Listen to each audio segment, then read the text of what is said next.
Breaking news, breaking news. Northwestern has fired head coach Pat Fitzgerald. Welcome to college football's Peek Around the Corner with your host, Greg Pflugar. We cover everything in college football, even the ugly stories like what's been going on at Northwestern football program. We cover it all. If you love college football but don't like this, but we have to cover it. If you like college football, subscribe to our ever-growing channel. Smash that like button if you like our content. Share the video with your family and friends. Let's not waste any more time. Let's get to the big story. The breaking news. Breaking news that just happened. Northwestern has fired football coach Pat Fitzgerald, sources told ESPN's Pete Thamel and Adam Rittenberg on Monday. Now, this just went down no more than 30 minutes ago. Fitzgerald's firing comes in the wake of a 2-week unpaid suspension that was not announced by the school on Friday, following a University Commission investigation into hazing allegations within the program that were made by an anonymous whistleblower. Ladies and gentlemen, in the PATC community, within 48 hours, we went from a 2-week suspension to a firing of a head football coach. Holy smokes. The school then appeared to reverse course on Saturday night. I'm sorry, maybe it was within 72 hours, not 48 hours. With the university president Michael Shields saying in a letter sent to the Northwestern community that he may have erred in weighing the appropriate sanction for Fitzgerald. Fitzgerald's suspension was among the measures Northwestern announced after concluding the investigation, which began in January and found that one claim from an anonymous whistleblower was supported. Even though player counts varied and there was not a sufficient evidence that coaches knew about the conduct. Other measures included no more preseason practices off campus in Kenosha, Wisconsin. Northwestern would have Kenosha Camp, they called it. where some of the alleged hazing occurred, and a new football locker room monitor, a hall monitor, a locker room monitor, a babysitter who will not report to Fitzgerald or his staff. All that was in place. All that was implemented. However, things got even more ugly for Northwestern, for Fitzgerald. Fitzgerald, an alum who has coached Northwestern since 2006, said in a statement Friday that he was very disappointed to hear about the hazing allegations and had no prior knowledge of the incidents. Northwestern football prides itself on producing not just athletes, but fine young men with character befitting the program in our university, Fitzgerald said in his statement. We hold our student athletes and our program to the highest standards. We will continue to work to exceed those standards moving forward. That was the story, and now the story is Pat Fitzgerald has been fired. Pat Fitzgerald, head coach, 17 years. We looked at the record last night in a live show. We've been following this story. We go where the story goes at PATC. No matter where it goes, we go with it. And that's why we've been hitting this story so hard since it broke. We've done couple of live shows on it. We've done a couple episodes. We did an episode this morning on it. What happened in your minds that flipped the script so suddenly from a 2-week suspension to a firing of the head coach? Some more information came in. We know that earlier today there were more allegations of racism within the Northwestern football program. A Latino player, an African American player, they came out and said some things that were not very good, if all was true, within the Northwestern football program under Pat Fitzgerald. And like many people in the PATC community have been saying, if Pat Fitzgerald knew about this and did not stop it, shame on him. If he did not know about it, 17 years as the head coach, this is his culture. This is his locker room. This is his standards. This is his level of accountability within the program. If he did not know about it, if his coaching staff did not know about it, shame on him as well. And that's why last night we said he should go. We thought he was going to go here pretty soon, and it just happened. Keep your head on a swivel. Keep your head on a swivel. Lots of news stuff coming out right now. Let me know it on the comments section. Breaking: Northwestern has fired head football coach Pat Fitzgerald. It's breaking all over the place. Holy smokes. So we are. Now there is the long game, right? There is, of course, horrific actions.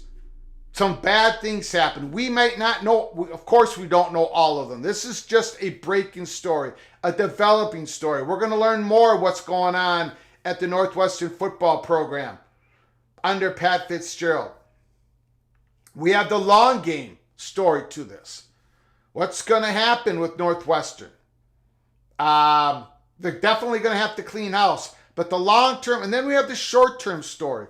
What are they going to do for the 2023 football season?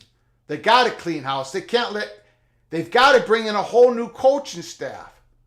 Nobody can be put in as the person in charge coming out of the coaching staff. And some of them might be, look, they probably have, there's always this quick turnover, right? Always this quick turnover in college football. There's probably some guys there, coaching staff first year, who didn't know anything about it, who were not involved, but you got to clean house. So who do you think is going to be the interim head coach? Or are they going to go with a permanent head coach for 2023? They've also had so much money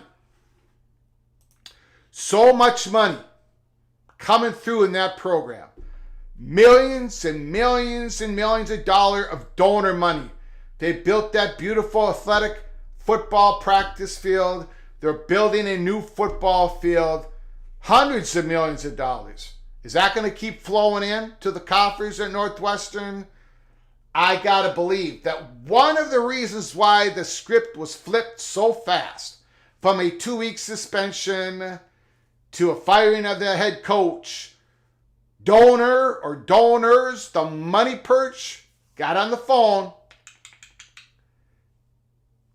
made the call to Michael Schill and said the spigot's going to be turned off unless there's a change made. Northwestern is a proud university in Chicago, a beautiful university who have the alumni, incredibly successful, important. Northwestern, one of the most important universities in our country. The front porch of the university has taken a hit, a shot, not just to the solar plexus. It's been knocked out. It's down. It's going to get back up again. But who's going to lead the charge? Who do you believe is going to be the next Northwestern football coach? Who is going to be the long-term Northwestern head football coach? It's got to be somebody with integrity, with energy, because it's going to take a lot to rebuild that university. I got to think it's probably somebody in the Midwest. I think Jim Leonard, the defensive coordinator of Wisconsin, the former defensive coordinator, if he wants it, I think he's going to get a phone call. But let us know. We're going to go to the comments section right away. Keep your head on the swivel. Let me know any other breaking news in and around this story, and we'll get to it on Twitter. Just let me know. Breaking news. Renee Rocha, Cam, Mason Randolph, he's gone. Randy Taylor, we are live. Bruce Harris, Boomer, B, breaking news. Curtis Brown, Wreckham, thanks for coming in. Eric Collins is in the house. Eric, and we are from Mesquite, Nevada, in the house. Kahuna Cougar, thank you so much. Conundrum, holy smokes. Christopher Shannon, BR7062. I figured they would investigate longer. They must have got some more information, more conclusive evidence, not just the pictures of the whiteboard that had this stuff on it. Maybe there was even more. Who knows? It was a fast churning story. After Michael Schill put out that letter, was it late Saturday night? Things really got it cooking. David Shaw to Northwestern. A lot of people are bringing up that name. Daniel Montecastle, PJ Fleck to Northwestern. Daniel, Mr. Hoosier, you're killing me.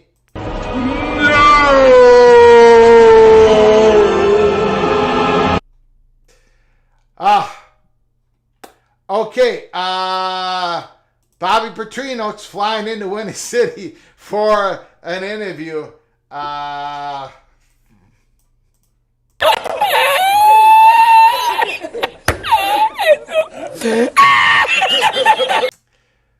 Woo! Mickey Nass. Damn, my Northwestern Wildcats are cooked.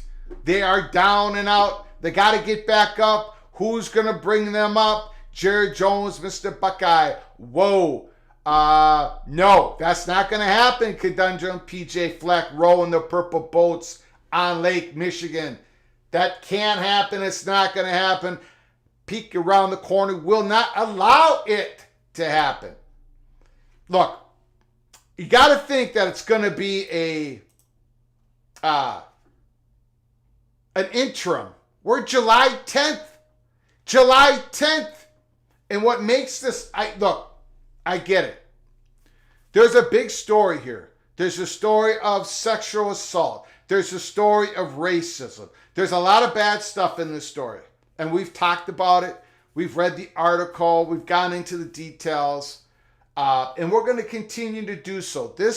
There were victims here. Even if you were not directly involved, just to be around that environment did not enlighten you, did not push you forward as a student athlete. Just to be around that environment.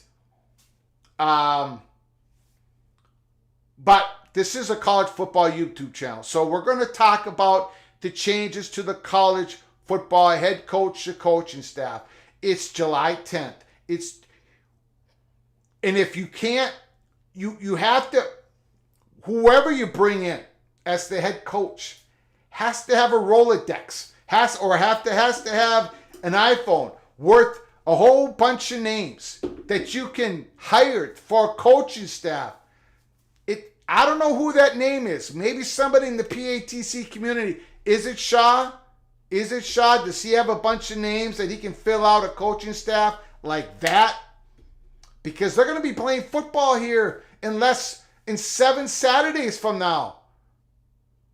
7 Saturdays. And this is a program that went 1-11 last year. Who's going to take the job? Who can they get? Who are they going to interview? Who are they going to target? Let me know here at Peek Around the Corner. Bill O'Brien probably wouldn't want it.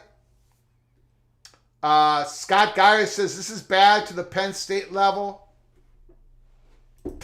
Mickey Nass, Urban Meyer to Northwestern confirmed. I don't think so. John, David Shaw has class and can win with the right tools. Also, he has all kinds of connections in California with recruiting. Very good point by John. Thank you so much for your generosity, your continued generosity to the show. Big Ten, the Big Ten, right? Expanding out west. Nebraska's going to try to take advantage of that. Why not Northwestern? Now, to be clear, most of Northwestern, unlike the other schools in the Midwest, unlike Iowa and Minnesota and Illinois, if you compare the student population of Northwestern to Illinois, it's quite different. There's a higher propensity of students that go to the Northwestern from the East Coast, not from the West Coast. But get a head coach who's coached out in California, could happen. David Shaw, I might have to put him up in the PATC hot board number 1. The PATC community is influencing me. It could happen. Cameron B., thank you once again for your generosity to the show. Jeff Munkin, been at Army, will bring in discipline. Wow. That's a sleeper. Jeff Munkin. Could he be the guy? Would Jeff Munkin take the job? He likes challenges, and he's been a brilliant head coach of the Army football program. Nobody doubts that. Thank you so much, Cameron, for your generosity. Thank you for the super chat. That's a name. That's a good name. That is a very good name. Now again, there's a question here. Does Northwestern go with an interim for this 1 year only? Or do they just go for it and say, we got to hire somebody? Because that somebody has to hire a staff, a recruiting staff, 10 guys on the coaching staff, and they want some permanence. They want to have a chance maybe to be here more than a year. We've got to give permanence to the head coach. Maybe that's where they go with it. I don't know. Who even knows who's going to be the athletic director after all this, what goes down? And what about Commissioner Phillips of the ACC? Wasn't he the athletic director of Northwestern when some of this was going down, Pat Fitzgerald? Is this going to entangle the commissioner of the ACC? It could. It could. Where is this all going? Let me know, PATC community. And again, keep your head on a swivel. Let me know any other breaking news surrounding this story. Let me know in the chat. We're gonna put up the phone call. We're gonna have phone calls here pretty soon.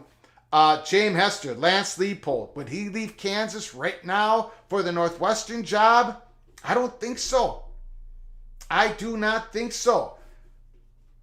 I love the triple option for Northwestern. Mickey Nass, Mr. Wildcat here in the chat room. Thanks for coming on in, Mickey. Appreciate it. Mickey, or is it Mikey? It could be Mikey. Mikey, triple option, Northwestern. It could happen. It could happen. Munkin, that'd be fascinating. That'd be fascinating. Petiti's commissioner abilities called into action immediately. I don't think Petiti is under fire at all on this. He just became commissioner. I don't think so. I don't think he's going to get entangled. I think the ACC commissioner might get entangled. Phillips, because he was the athletic director for a lot of Fitzgerald's reign. Willie Fritz, Tulane, conundrum. Again, I don't think Willie Fritz is leaving Tulane. He's made some public announcements that Tulane is his last job. And there's no way he's leaving it now. Not with that quarterback they got, Tulane Green Wave, not with Michael Pratt, not with that quarterback. Tulane is the chalk, the favorite to get to another New Year's Bowl. They beat USC last year in the Cotton Bowl. They're the favorite to get to the New Year's Bowl for this season. I mean, they've got some challenges. There's some schools there. I think Texas San Antonio, UTSA, I think they're going to challenge. James Harris, the quarterback. I think Liberty can challenge. So we'll see. But Fritz is not going anywhere right now. No way. David Shaw, that name keeps coming up. Name keeps coming up. Iowa State head coach.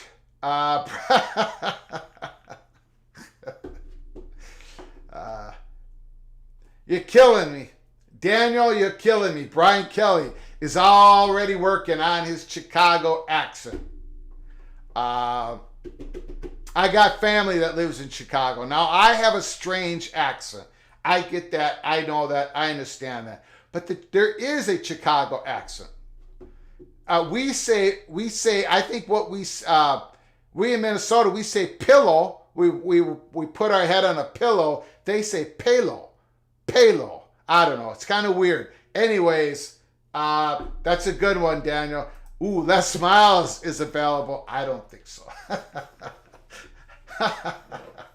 I don't know why we're laughing here. This is a serious situation, but I guess that's how we deal with it at Peek Around the Corner.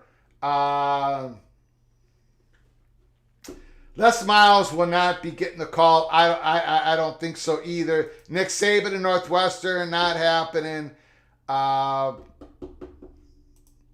Robert Whidbey, not Munkin. We're keeping him. We're keeping him at Army. But I did hear John Gruden's wife was talking to her Chicago Evanston realtor. Woo! Okay. Bob Huggins is available. Matt Wells, if he doesn't go to West Virginia, Bronco Mendenhall. Eric brought that name up in a call last night. Bronco Mendenhall. He's probably still looking for a job. He wanted to get back in. He's a guy of high class. Would he take an interim position as a possibility for a permanent job, like a job interview, to take this job as a job interview? What about Jim Mora, UConn's head football coach?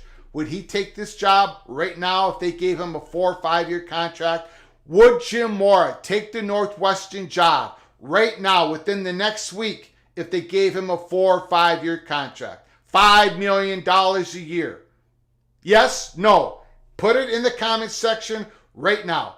Yes or no? If Jim Mora, the Connecticut head football coach, did a brilliant job last year, UConn went to a bowl game, went 6-7.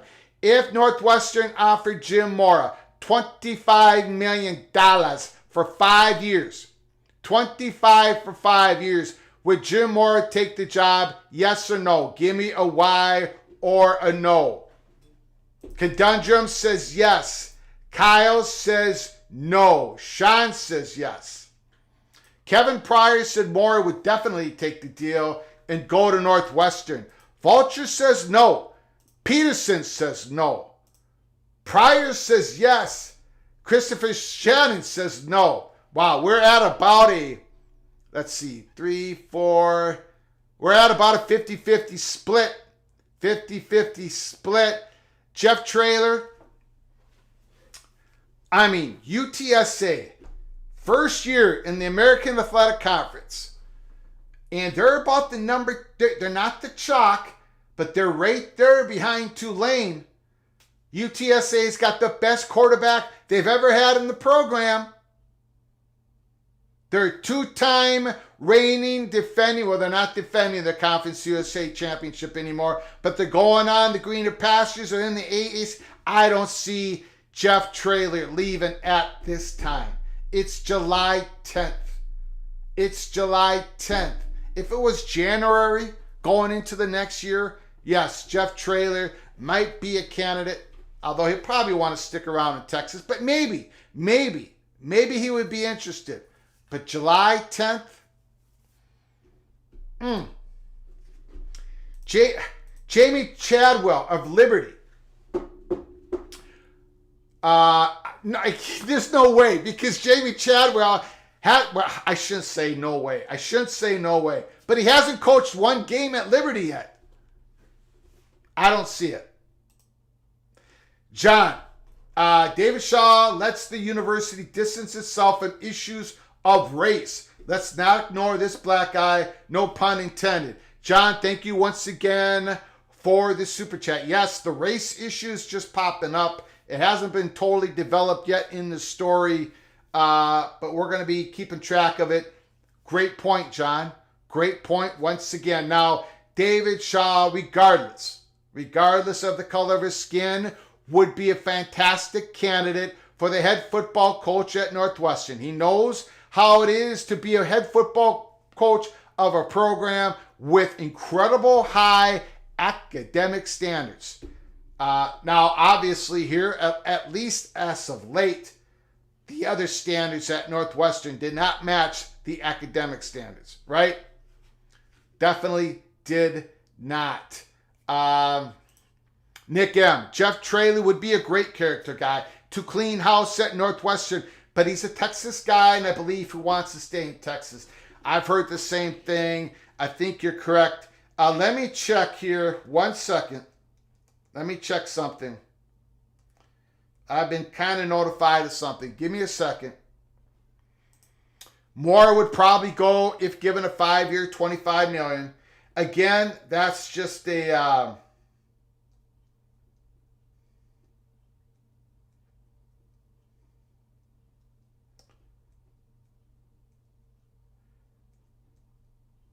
Okay. All right. Just checking in on something. Keep your head on a swivel. Keep your head on a swivel. Let me know.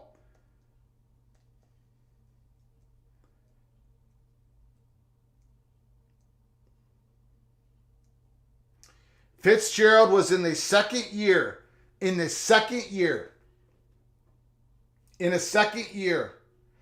10-year, $57 million contract. He signed the contract after he received interest from NFL teams. Wow. Some famous alumni on Twitter, like Guy Benson, says he is shell-shocked. He is shell-shocked that this is going on. That this actually happened.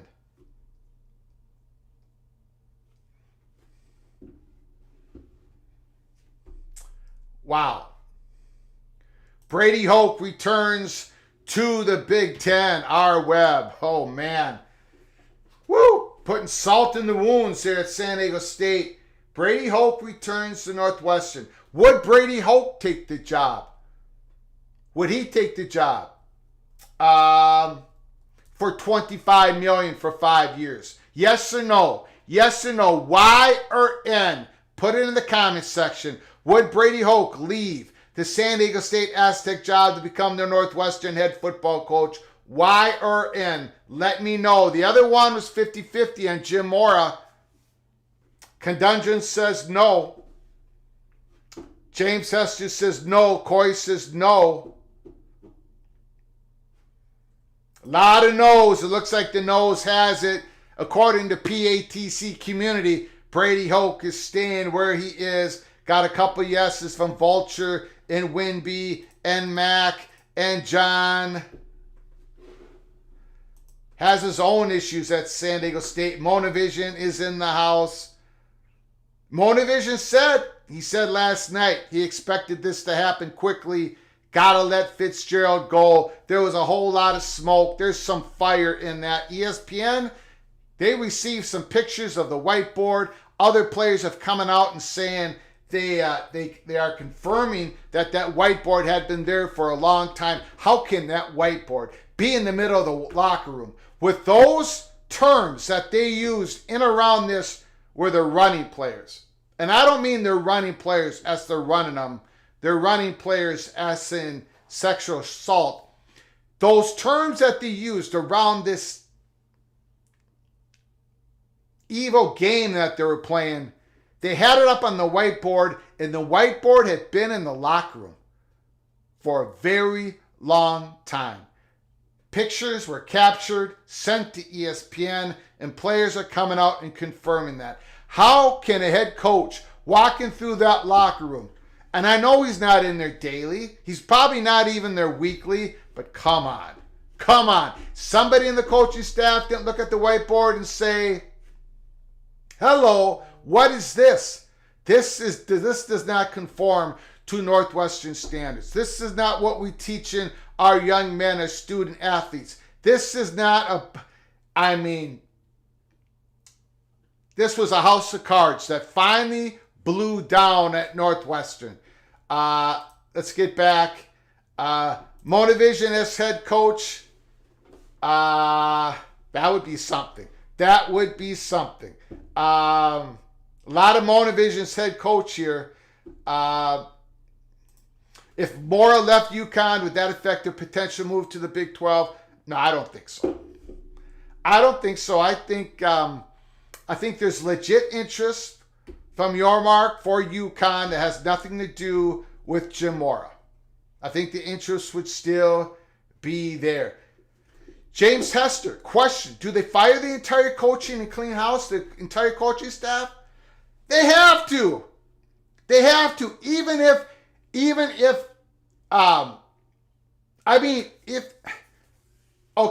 they brought in an offensive analysis guy who's not part of the coaching staff a couple months ago, yeah, that person can stay.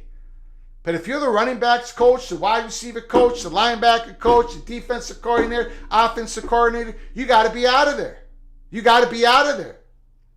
You can't even have the optics of one of your coaching staff people being the head coach and hiring some more guys to be in your coaching staff. You all agree with me, right?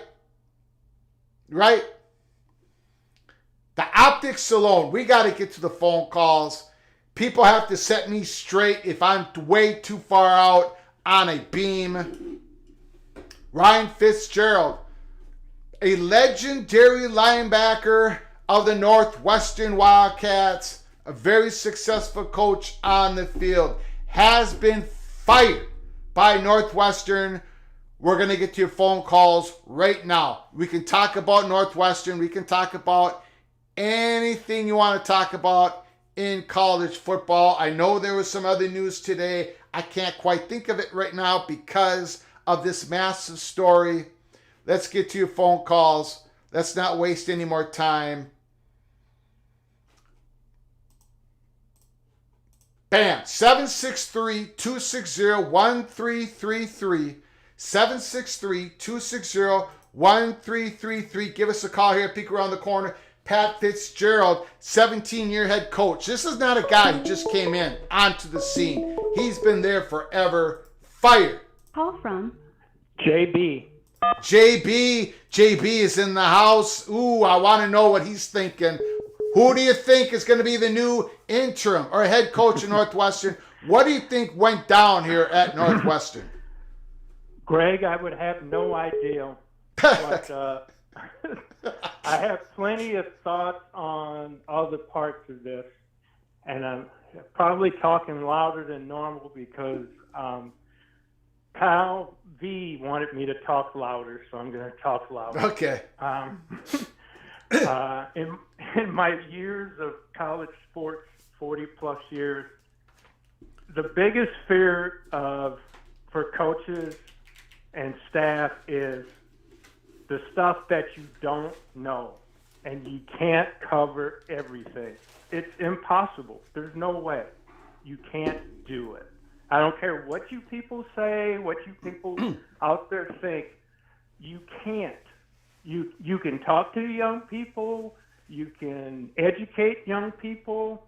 But you're talking about 17 to 21-year-olds, and they're going to do what they think is fun or funny or get everybody else going or whatever. You just pray that when you talk to them in team meetings or after practice, coaches, before they even leave the field, will bring the team together, and the last thing they say is, "Don't do anything stupid." Yeah. And so, and you would hear it and hear it and hear it, and then somebody would go out and do something stupid, and you just go. But that's their biggest fear. The other thing people got to remember about trying to find a coach right now, all of the buyouts that are hidden in coaches' contracts around the country, that just can't pick up and run. They would owe Northwestern would owe the other school money, so they just can't get up and run. JB, can I interrupt you just one moment? Sure. I got to read something here, and then you're going to have the floor. We're going to tack on a whole bunch of more time for you, okay? Sure. I apologize. Okay. Not a problem. Nicole Arbach says this. Northwestern says the report into hazing will remain confidential, despite calls for the full transparency. Press release announcing Fitz firing includes these bullet points. There's 3 of them, but they're kind of long. During the investigation, 11 current or former football student athletes acknowledged that hazing has been ongoing with the football program. In new media reporting today, still more former Northwestern football student athletes confirmed that hazing was systematic, dating back many years. This has never been about one former student athlete and his motives. This is much bigger than that.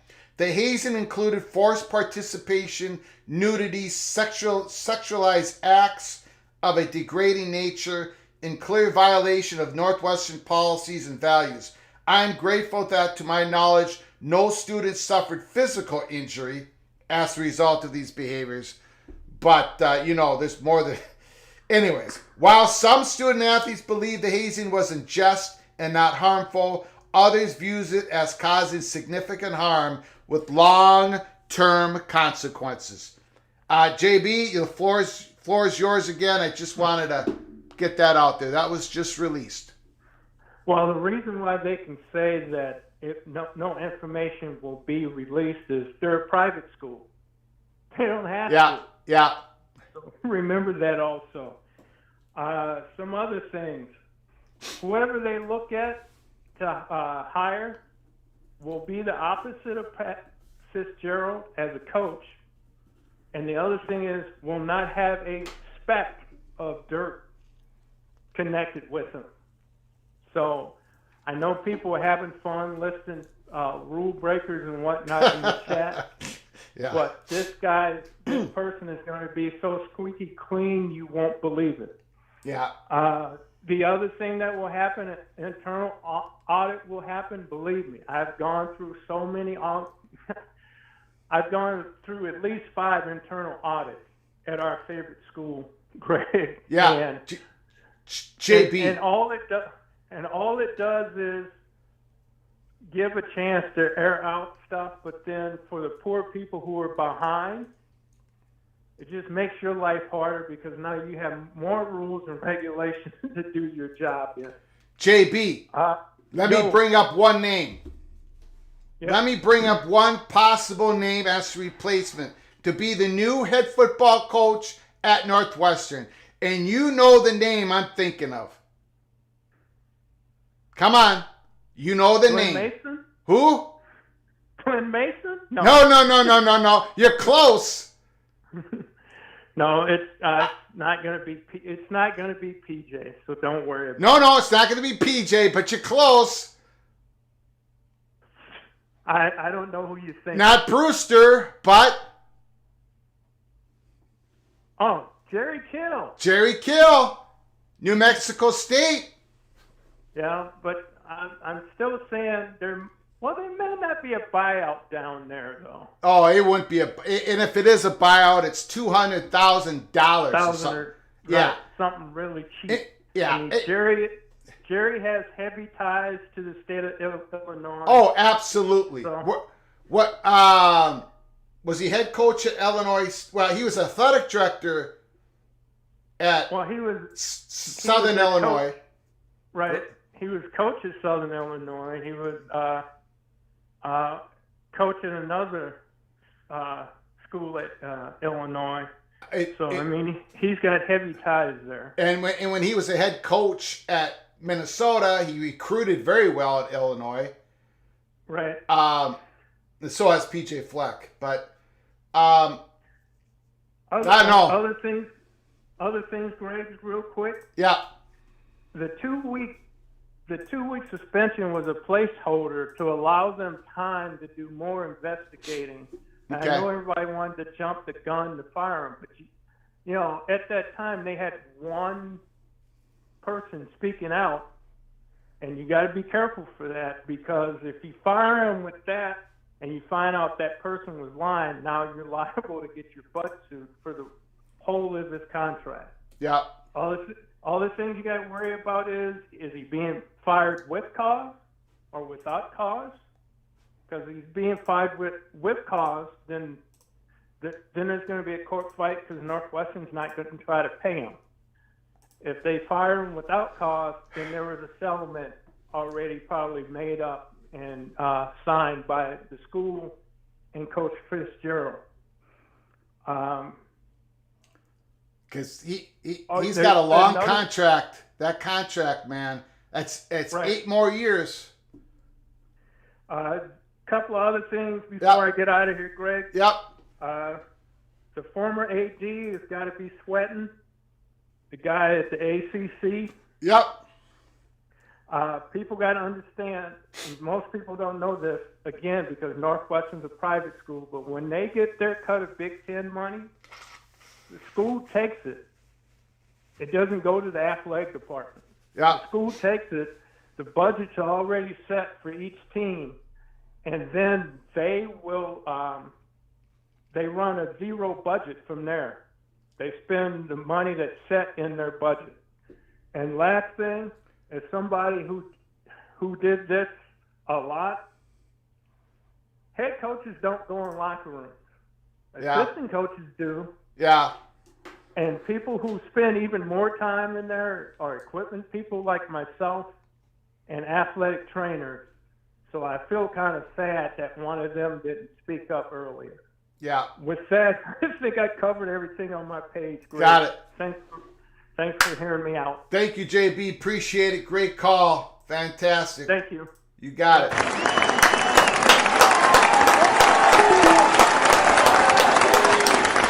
John Super Chat, the old coach from Boise State and Washington, is great.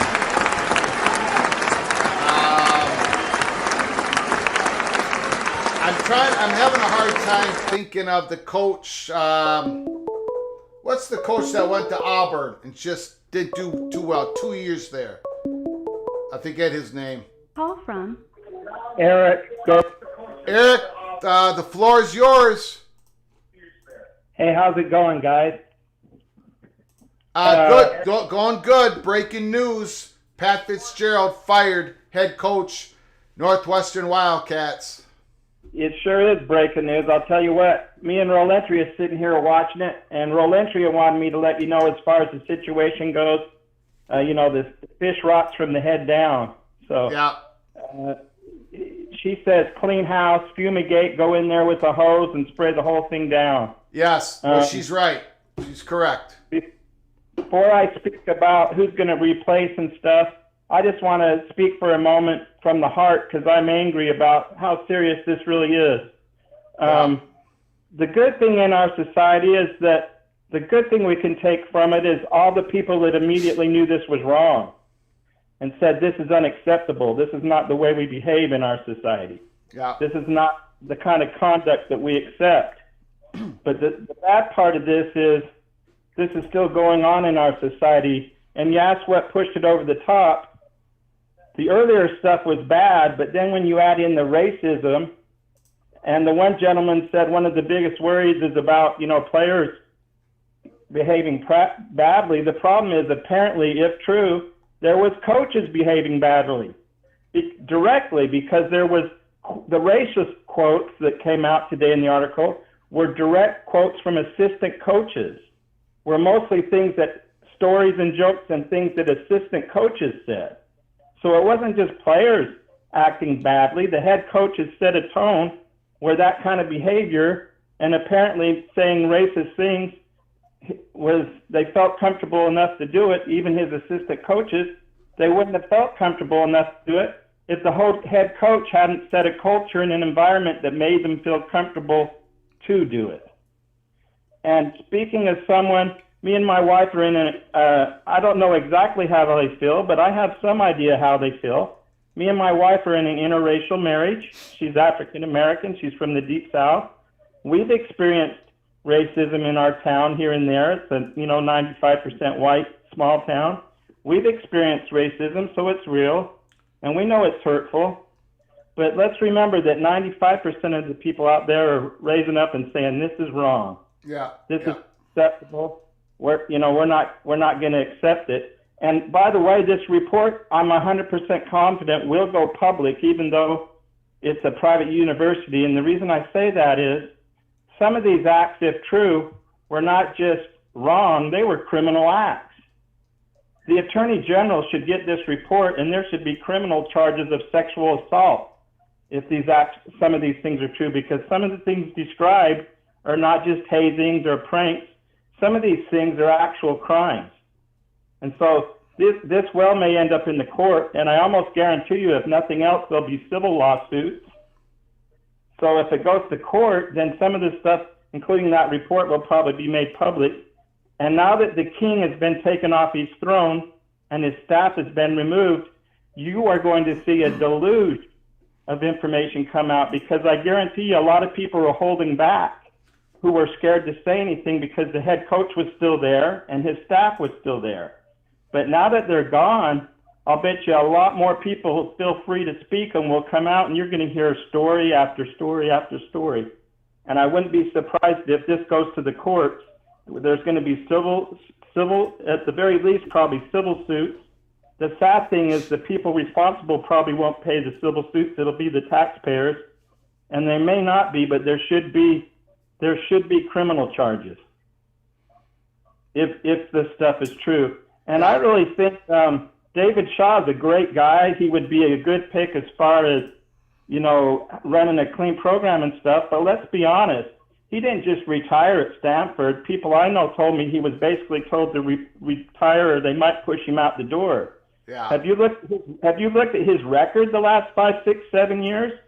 It just got worse and worse. He had went from being a winner to being a perpetual loser. Yeah. So I don't know if you want to hire him now. As far as Bronco being an interim coach, his record is better than 90% of the coaches that you've mentioned. The guy's never had a losing season.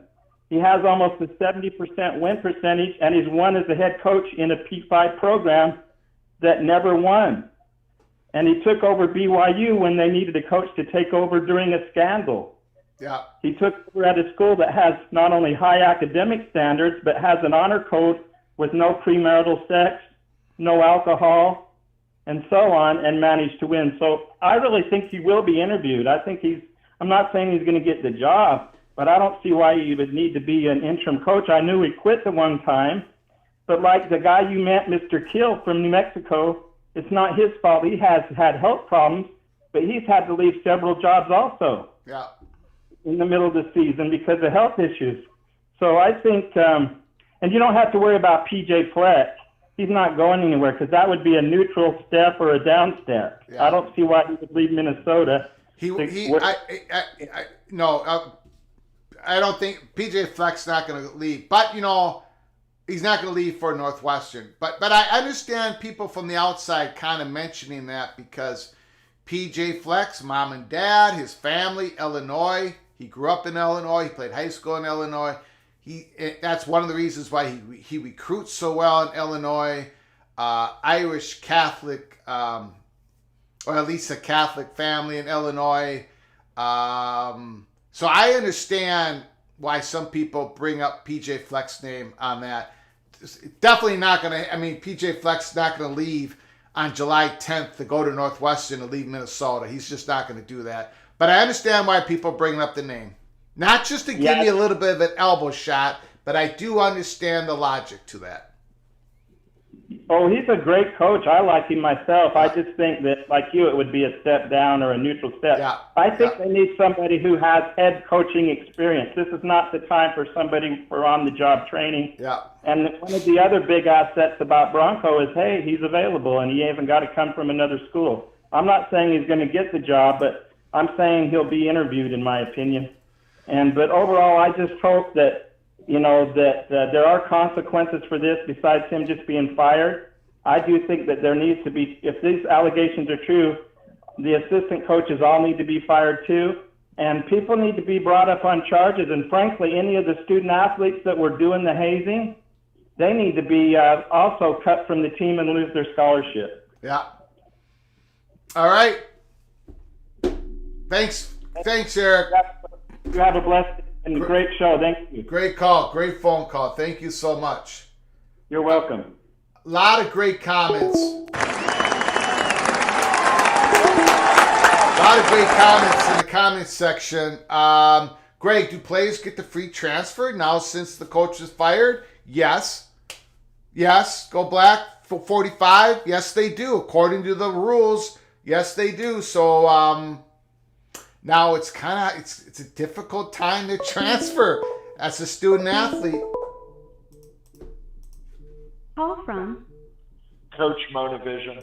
Coach Monovision, can you just hold 1 second? Go ahead, Greg. Thank you, sir. I appreciate it. John, thanks for the super chat. Once again, thank you for your generosity. David Shaw record went down because Stanford doesn't put money into the program. The fact he won as much as he did with his hands tied is amazing. Good point, John. Thank you for the super chat. I saw a comment earlier in regards to Arizona President Bobby Robbins, now being part of the executive committee, the 3-member council for the Pac-12 who works closely with the commissioner and his negotiation staff. He is now part of that. He's not the president or whatever you call it, the chief, the head guy, head person of that council. Sase, the Washington president, now is no longer on that committee. Washington State's president, Kirk Schultz, is now the top person of the 3-member committee. It's Washington State, Stanford, and now Arizona. And people made a big deal of that story. I don't think it's a big deal at all. I don't think that changes a lick.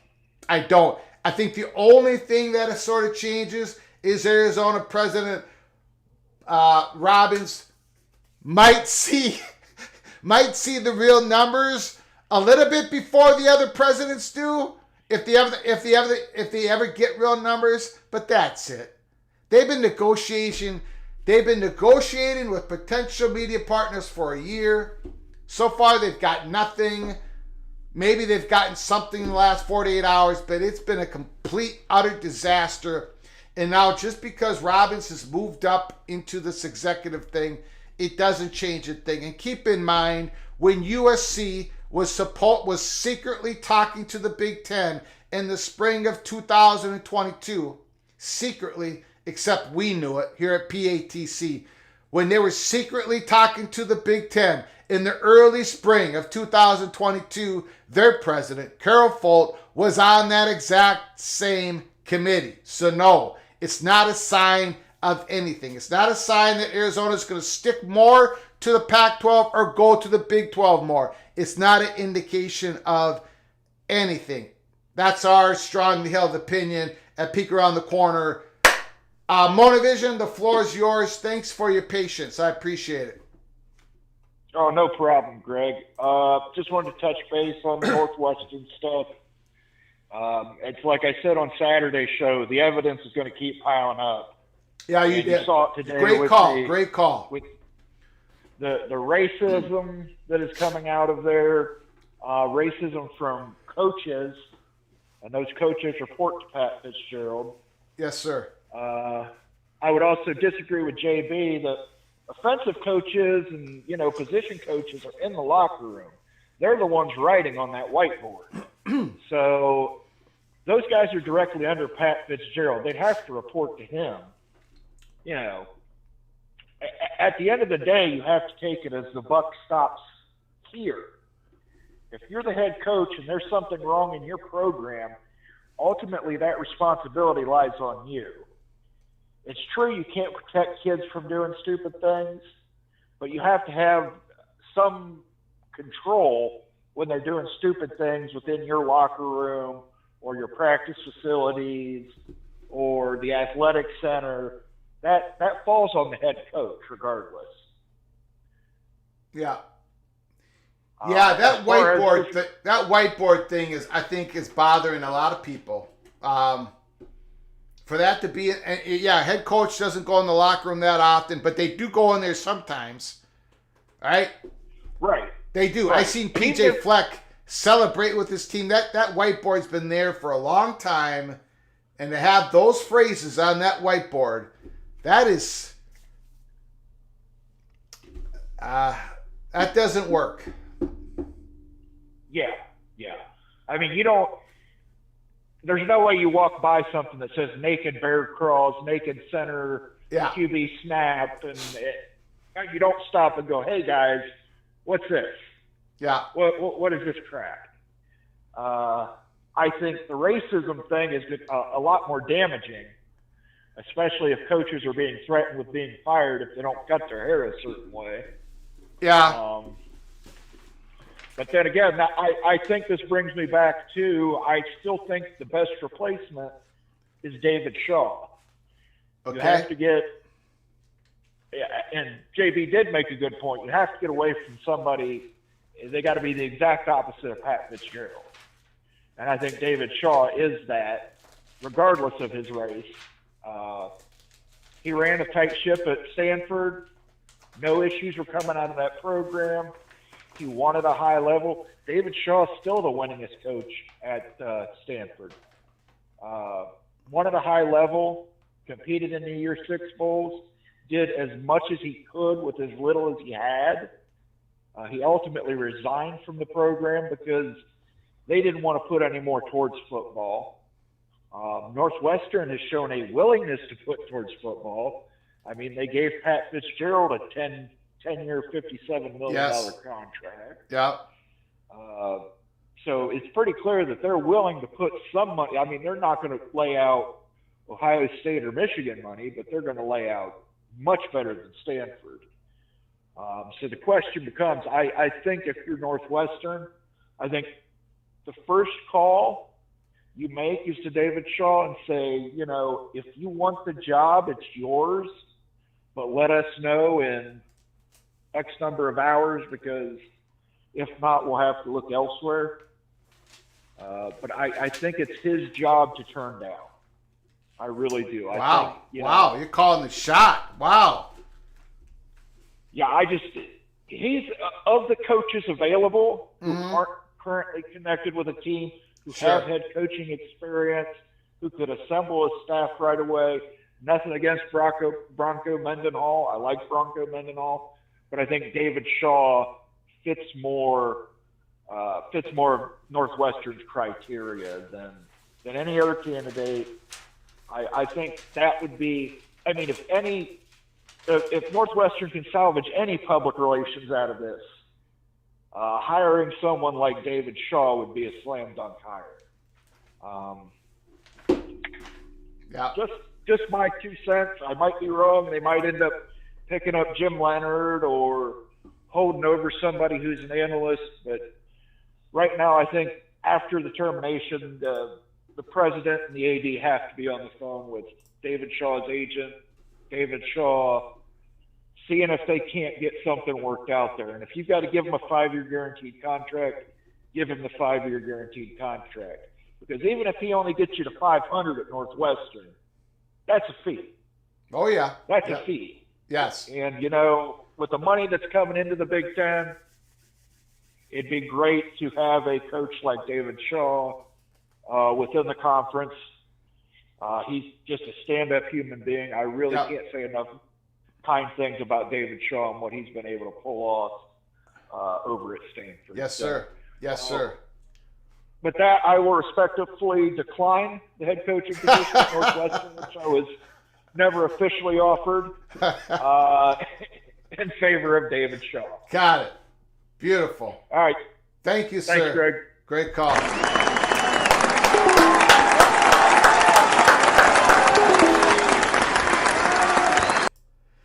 John, thanks again for your super chat. Appreciate it. Colorado has roster openings for transfers. They still do have some openings. There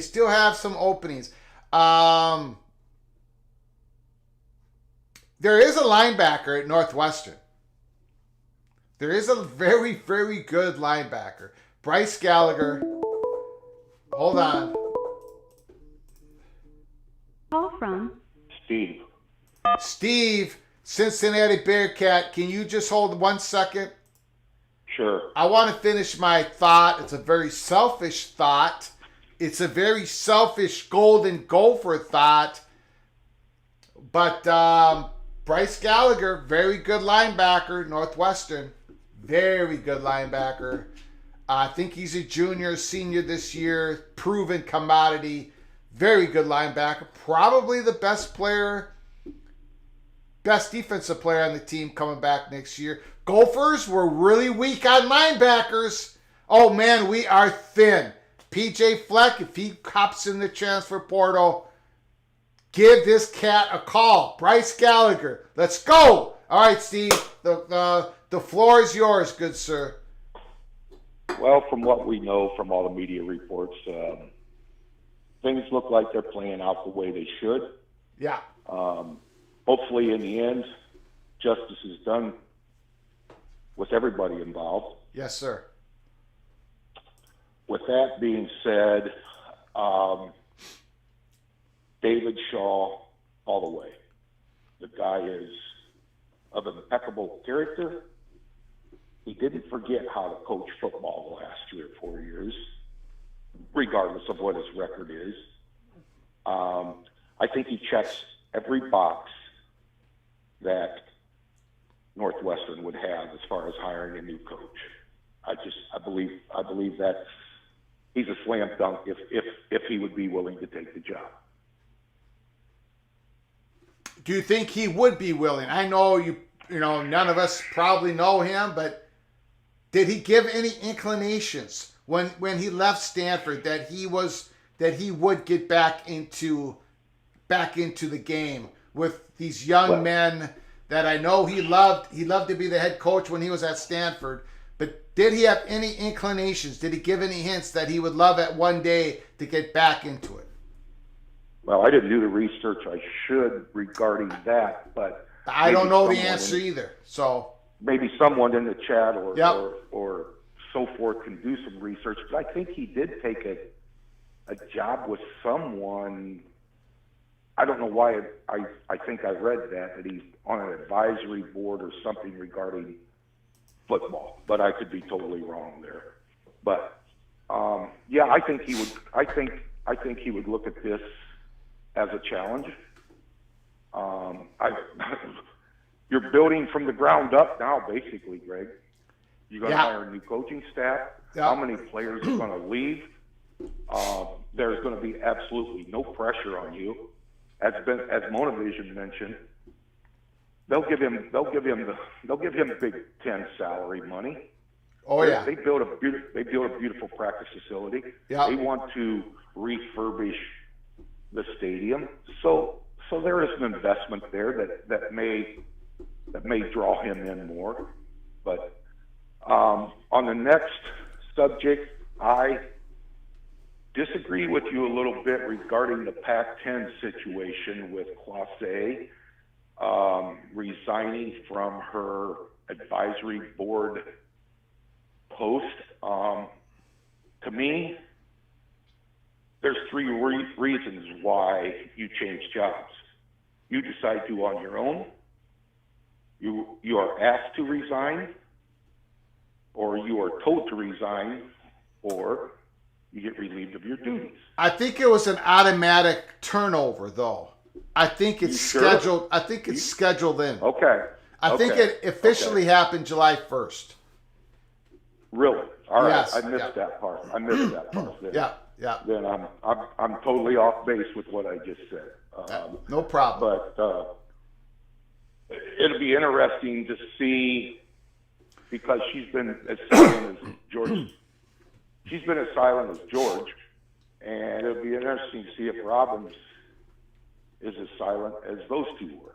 You know what I'm saying? Yeah. No. Media deal. We'll see. We'll see. Yep. And on a lighter note, Greg, do you allow do-over phone calls? Because last night, when I said LSU and Florida State, I knew they played each other. They play each other in Orlando. Yep. I think it's going to be 60,000 seat stadium. I think there's going to be 30,000 LSU fans there. But anyhow, I need a do-over, buddy, because I thought whoever loses that game could still get in the playoffs because I thought the Big 12 champ may have 2 losses until I looked at Texas's schedule. They only leave the state of Texas 4 times. Yeah.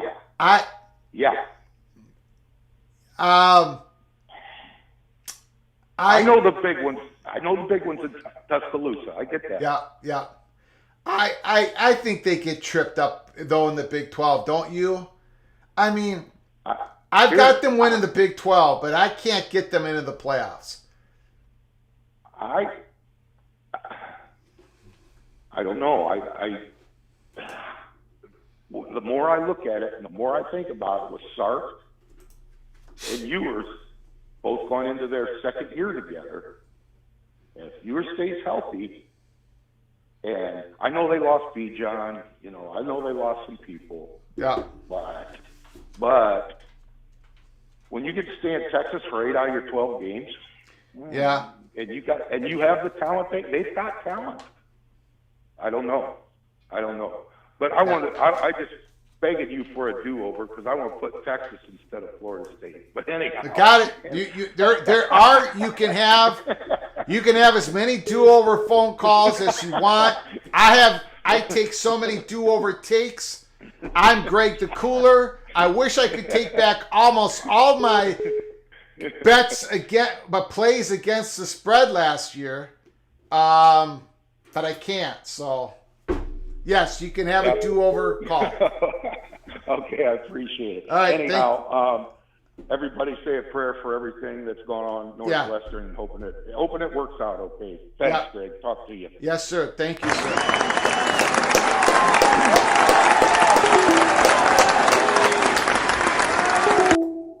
Great call.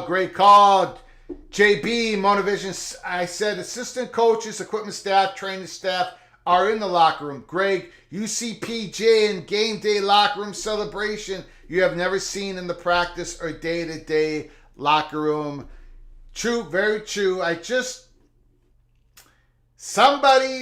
of the coaching staff, somebody should have said something and got rid of that message board. Anyways. Call from Jeff Fuller.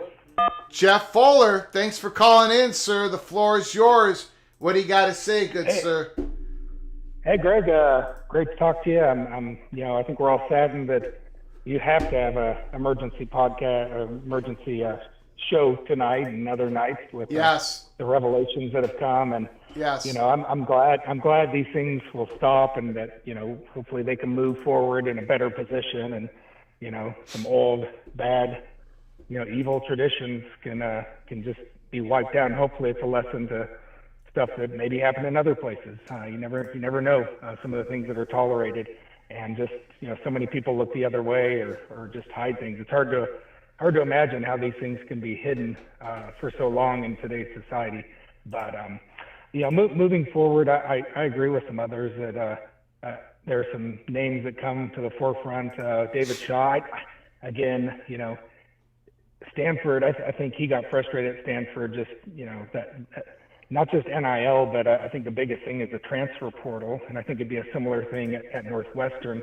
Transfer portal is hard at these academically tough, sort of great, they're not just going to let any football student into their MBA program or into their Masters of Public Health or whatever else. It's been difficult at Notre Dame as well. Yeah. And so they're really, really reliant on high school recruiting and keeping them there, keeping them out of the transfer portal. So I would say that at a place like Northwestern, Stanford, Notre Dame, it's even more important to have a strong NIL program, to have those donors pony up to keep the kids there, keep them out of the transfer portal, because once they're gone, they're hard to replace. And if it's hard at those schools, the service academies are a whole another level of trying to get people to transfer in. It just can't happen. That being said, David Shaw, I don't think would be that interested. Bronco is interesting. A lot of people know I'm a BYU fan as well, and I have to agree, he's got a good track record. Honestly, the selfish part of me doesn't want him coaching again, which it's just another place for sort of top recruits from our faith to be recruited into. Sure. But that's going to happen anyways. That seems like a small and petty reason, and I just need to get past that. But he's got a great track record. I think he has is a good candidate and will be looked at. But I'm sure they'll find someone. But this late in the game, and as you say, they'll have to totally clean house. Jumping maybe topics a little bit, and I know we haven't touched any of the I guess I wrote up a piece, and Ben Criddle invited me on his show to talk about attendance trends. Yes, I saw some of that. I saw your statistics. Okay. Yes. Yeah, and it's interesting because. What's that? Breathtaking on the Pac-12. Yeah, I mean. Yeah, and that's the thing, because a lot of these reports are written up, nationally, that attendance is trending down for the last, 10, 15 years or plus.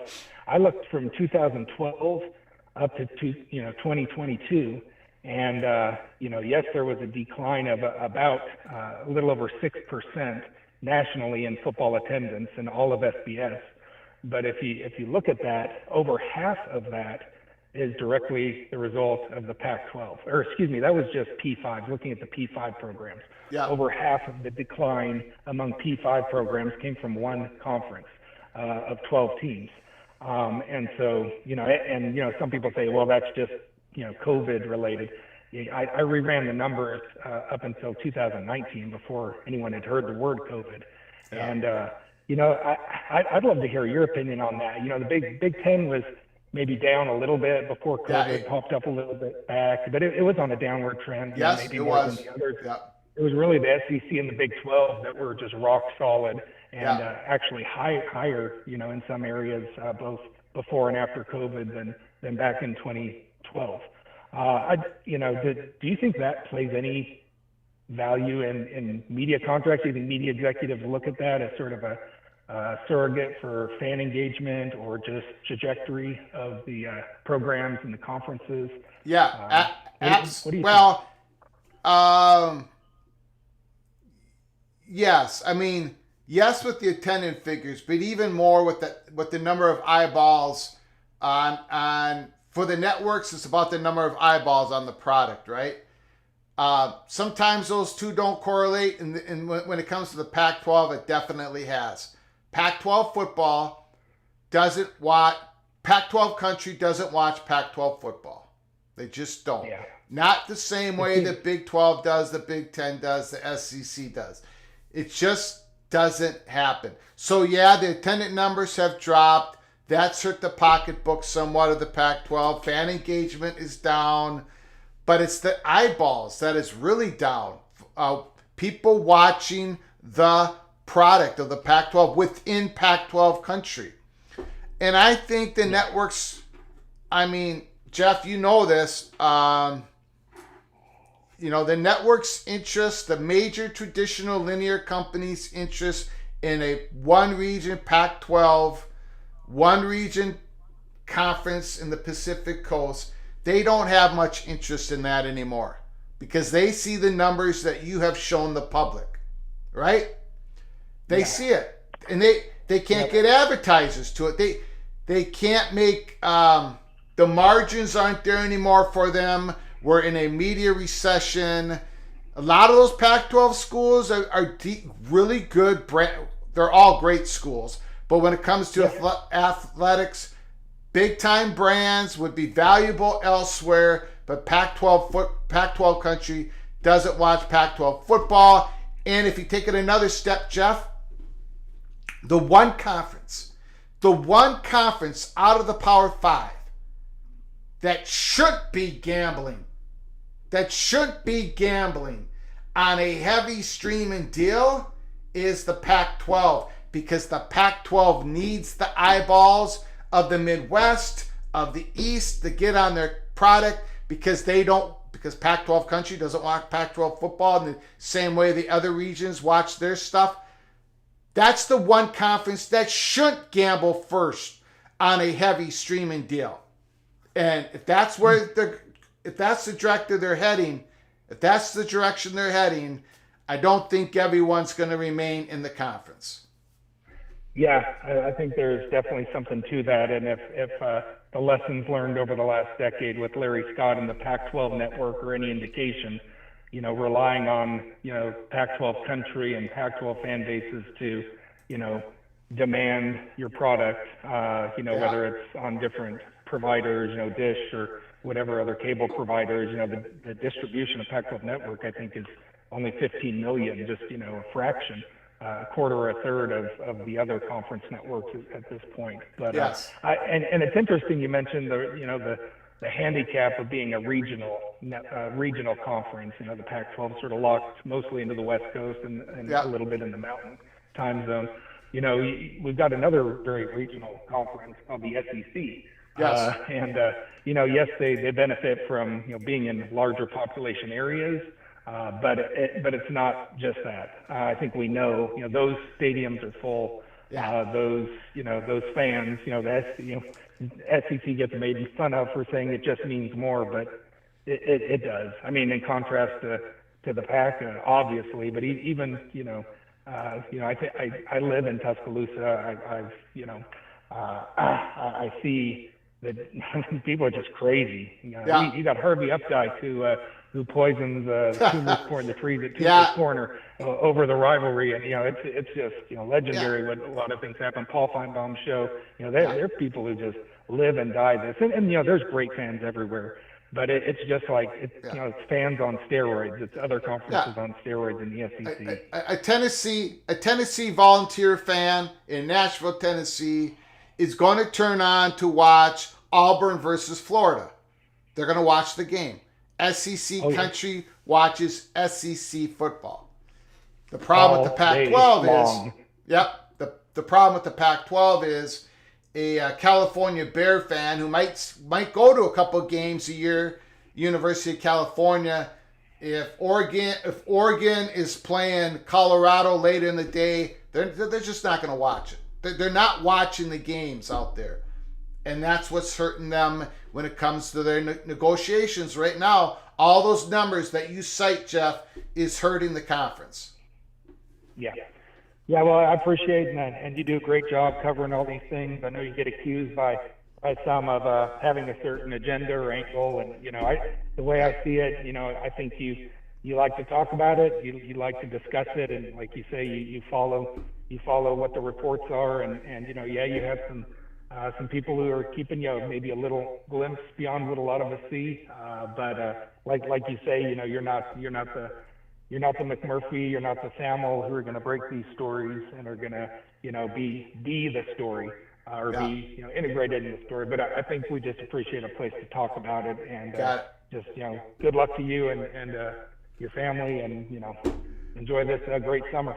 Appreciate it, Jeff. Thanks for the call. Please call again, good sir. Yes, sir. Thank you. Thank you.